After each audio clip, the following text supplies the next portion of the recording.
In this video, I'm giving an open letter to the CIA and Pentagon regarding the alien presence on planet Earth. Dear CIA and Pentagon, a huge portion of the American people's tax dollars goes toward your operations geared toward keeping the American people safe. And you do an incredible job. But I have just one request. Could you please treat the American people, your fellow citizens, like adults? I understand that one of the reasons you have kept the UFO phenomenon under wraps is because you did not want to release data that could get into the hands of terrestrial adversaries who could then get their best people and study that data, which could lead to breakthroughs in technology that could be harnessed by those terrestrial adversaries, militaries, causing problems for the United States and perhaps even compromising the security of the United States. And that is completely understandable. In the following MSNBC clip,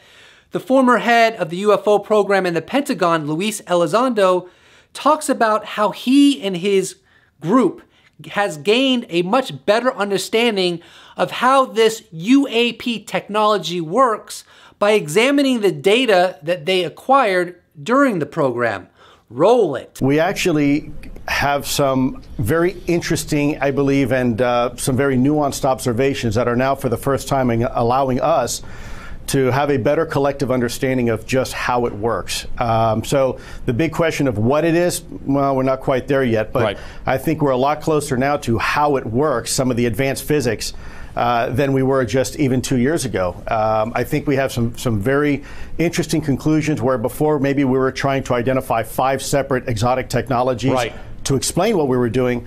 I think we've come to the point now where we begin to realize it's really all a manifestation of potentially a single technology. Another reason you have probably kept the UFO phenomenon under wraps for such a long time is because of the illegal structures that have developed as a consequence of the decisions made by the intelligence, military, industrial complex, as well as corporate interests, for the outcome of ensuring that the technological advancements based upon the UFO phenomenon would never leak out. Those illegal structures I'm referencing are you keeping what you know about the alien presence completely secret from many presidents, many Congress members, many generals. In other words, you have developed a structure in where there was absolutely zero checks and balances and zero oversight. You guys probably concluded that the secrecy was so important in order to ensure national security that it justified the illegal structures that you created. And as a consequence of the illegal structures that you've created, you've essentially self-imposed an environment where nobody in the intelligence community is going to want to disclose, because members within the intelligence communities are fearful that as a result of disclosure, they're going to be prosecuted for breaching the Constitution. That is nobody's fault but your own, and the American people should not have to pay the price of being withheld the most profound fact in human society just because you are fearful that you're going to be prosecuted. I don't agree with the illegal direction you've taken, to the degree you've taken it, to ensure the secrecy of the UFO phenomenon and all derived technologies of that phenomenon. Yet I understand the logic behind it. I personally think it would be foolish to assume that you've taken this direction out of malevolence. Nevertheless, I think it was a significant mistake to do. Presidents, Congress members, generals, and the like should have access to the knowledge that we're not alone in the universe and that we're being visited by extraterrestrial life. Whatever motivated you to maintain that secrecy, I think it's fair to say that you went way, way, way too far to ensure that secrecy. I mean, you crossed the line. What you've done is so patently absurd, it would be like if there was a plane crash, someone made the decision never to fly a plane again, so that there's not a plane crash. Of course, that doesn't make sense. People have a right to travel very quickly from one destination to the other, even if there is a risk factor. Now I want to focus on the scientific community. What kind of scientific breakthroughs and advances would the scientific community have had if they would have known for decades that there are interstellar craft visiting our Earth, in the same way that the intelligence agencies, the military, and some corporations know that this is happening for a fact? Would we have publicly created by now different forms of propulsion, different ways of gathering energy that would revolutionize human society? I will never know the answer to that question because the Pentagon and the CIA have single-handedly stymied scientific evolution that could have benefited all of humanity. What about the technology they already have? It's certainly possible and near certain to some, including myself, that the deep black projects orchestrated by the military intelligence industrial complex has already created technologies vastly beyond our own that would revolutionize American and other nation and human society. They have not been plagued by the manufactured, false, manipulative assessment propaganda that we have not already been visited by extraterrestrials from other star systems. So of course they are way ahead of us just because of the psychological difference. The scientists on that side, what Richard Dolan calls the breakaway civilization, simply doesn't have to contend with mental blocks. Hey, it's impossible, guys. There's no way to get from A to B. It's against all laws of physics. They don't have that barrier. Therefore, psychologically, it's more conducive for them to make inroads that our people, our society, will not make as a consequence of being stymied by false belief systems. And then there's the whole Roswell incident, of course, where it looks very clear to me that they've been studying that technology from a crashed UFO for, well, 70 years. So where they are technologically, nobody knows except them. Let's take a look at the To the Stars Academy for just a second. They plan on building an electromagnetic craft based on ET technology that can travel through air, water, and space by engineering the fabric of space-time with a revolutionary propulsion system that can go from Miami to Los Angeles near instantaneously, running on an energy source that can amplify the electromagnetic field found within the space between atoms. This energy source is so powerful that it can desalinate all of the ocean and give clean drinking water to all of humanity. Now, this is crucial. Are we to believe that this endeavor that's being undertaken by To the Stars Academy has never been done before, and they're going to create revolutionary technology for the very first time? Of course not. Even Tom DeLonge admits that this technology already exists. Here's an October 11th Facebook post by Tom DeLonge. Extremely classified technology adapted for weaponry or defense will never be released to public. It must be owned and invented by a civilian private company to benefit the world. Thus, the To the Stars team members, just wait, the best stuff is still coming. Sadly, the CIA and Pentagon have really screwed things up.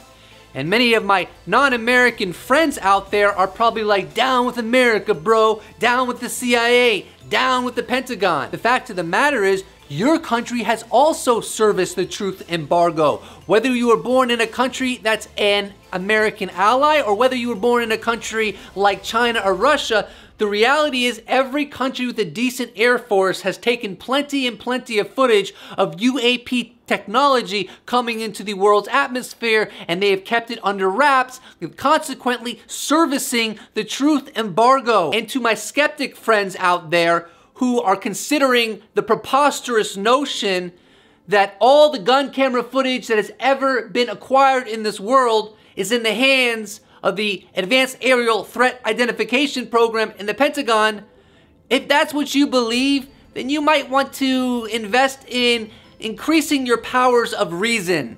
Because gun cameras have been around since the late 40s at least, and UFOs have also been around since then. And UFOs don't just visit the United States. They visit Chile, they visit Iran, they visit Russia, they visit China, they visit every goddamn country out there. There's probably so much gun camera footage that you wouldn't be able to fit it all in my tiny apartment. But here's a reality that many people do not want to accept, and I've come to accept it. It's not just the United States and the United States allies and countries like China and Russia which have serviced the truth embargo. The extraterrestrials themselves have indeed serviced the truth embargo. Now, I've heard sentiments from people like Stephen Greer, who I respect. He has said on camera, from my recollection, that he says something like this: well, people always say, why don't they just land on the White House lawn? And he goes on to talk about how, like, humans have to do this themselves, they have to disclose themselves. But this is actually a faulty argument when it's put under scrutiny, and I'll tell you why. The governments don't represent humanity. The governments aren't representative of the will of the people. So what essentially has occurred via the extraterrestrials' will is the extraterrestrials have showed themselves enough to create proof for the governments, but they have not showed themselves enough to force a disclosure event by world leaders. The fact of the matter is, and no one wants to accept this reality, is that the ETs could eradicate the truth embargo if they wanted to. Their intelligence is far beyond human intelligence. You don't think they could figure out various kinds of scenarios that would force the hand of world governments to disclose? Of course they could, but they have not gone that far yet. So the whole notion that the reason the ETs have not made themselves more present among human society is because human beings are not ready for disclosure and human beings need to disclose themselves is a ridiculous argument. If we were to take a poll across the earth, do you want governments to tell you the truth about the ET presence or not? Everyone would vote yes. So I am making the argument that even the extraterrestrials are responsible and culpable for the truth embargo. They are colluding and allowing it to persist. At this point, a skeptic that thinks they're very clever may say, aha, I got you, Ryan. The reason that human society doesn't have proof that would force the hand of world leaders to disclose is because there is no proof. You believe in something that can't be substantiated. And of course, this is an absurd argument that only a skeptic would make, because the governments have satellites, they have probes, they have aircraft carriers that are worth, I don't know, billions of dollars. They have infrastructure, they have endless funds. The populace doesn't have that, not to mention that the UFOs very often visit nuclear submarines, nuclear aircrafts that have tons of personnel. So they make themselves more available to the government, military, intelligence apparatus for proof than they do human society. But that doesn't mean that the government entities don't have that proof. They have it 1,000 times over, and most likely they even have craft retrieved UFOs. Not to mention they have extremely expensive sensors and cameras and all kinds of technologies that can verify what is being observed way better than your average citizen can. So please, don't ignore context if you are a skeptic. The last thing I want to talk about is how the CIA and Pentagon have made the lives of abductees much more difficult than they had to be. Not everything is going to be flowers and roses in a post-disclosure world. We're going to have to confront what seems to be a reality that some people are taken against their will by these entities. I assume they're extraterrestrial, but of course, no one knows conclusively what these entities are. I'm going to be honest and tell you that I struggle with the whole abduction phenomenon. It's honestly, it's hard to believe. And this is coming from someone who absolutely believes that we're being visited by UFOs coming into our atmosphere and that there's overwhelming evidence to substantiate that claim. But I just have no reference point for abductions. I mean, I've had paranormal experiences, but nothing to compare to actual seeing entities and or being taken against your will onto spacecraft. I mean, that is hard for me to digest. I have no reference point for it. However, I am convinced that it probably does exist. The most compelling case that I've been exposed to thus far in regards to the abduction phenomenon is what happened to Travis Walton on November 5th, 1975. Travis Walton was working with a lumbering crew in Arizona. He was riding in a truck with 6 other coworkers when suddenly a saucer-shaped object appeared about 110 feet in front of their vehicle. Travis Walton got out of the truck and walked toward the saucer. Suddenly, a beam of light came out of the saucer and knocked Travis Walton over. Next thing Travis Walton knows, he's in some kind of hospital set up inside the saucer, and that's how the abduction experience started for Travis Walton. Travis Walton was missing for 5 days, and finally, at the conclusion of that, he made a phone call and he was taken into custody. What makes this case so utterly compelling is that, first of all, and it was 6 coworkers, I believe, his 6 coworkers all corroborate what happened, and he was indeed missing for 5 days. They all took lie detector tests. 5 of them showed that they were telling the truth. 1 was inconclusive. But beyond that, if you watch any of the Travis Walton interviews, he comes off as profoundly sincere. And here's the thing. If he is lying about this, that means that him and the 6 other co-workers all conspired to maintain this lie.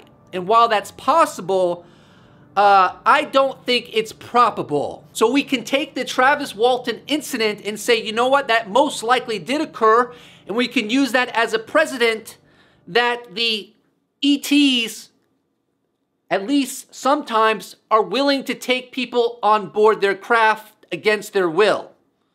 Because if it happened one time, that means it could happen multiple times. I recently saw an interview on Open Minds TV with Steve Pierce, who was with Travis Walton during the night that he got abducted. And he was saying that he has tons of stress, he can't sleep in the woods alone, and so even up until the present day, he's dealing with psychological impacts from that incident, and he comes off as insanely sincere. So when you look at the testimony of Steve Pierce, and you look at the testimony of Travis Walton, and you look at the totality of the story, it's very compelling, and so compelling, in fact, that I believe it actually happened. Which is why I do believe in the abduction phenomenon, even though I simultaneously struggle with it because I have no reference point for it, and even if it's true, it's still difficult to believe. Now, one of the saddest consequences of the truth embargo is the fact that all of these abductees basically come off as nut jobs, and they are put in a situation where they can't comfortably share their story without people looking at them like they're not wrapped too tight. That is a very unfortunate consequence of the government-imposed truth embargo that the CIA and the Pentagon instituted. Here are some quotes by Steve Pierce from the Open Minds TV episode that had him interviewed that really underscore the pain that he experiences as a consequence of, number 1, being abducted by these entities, but number 2, having to deal with that situation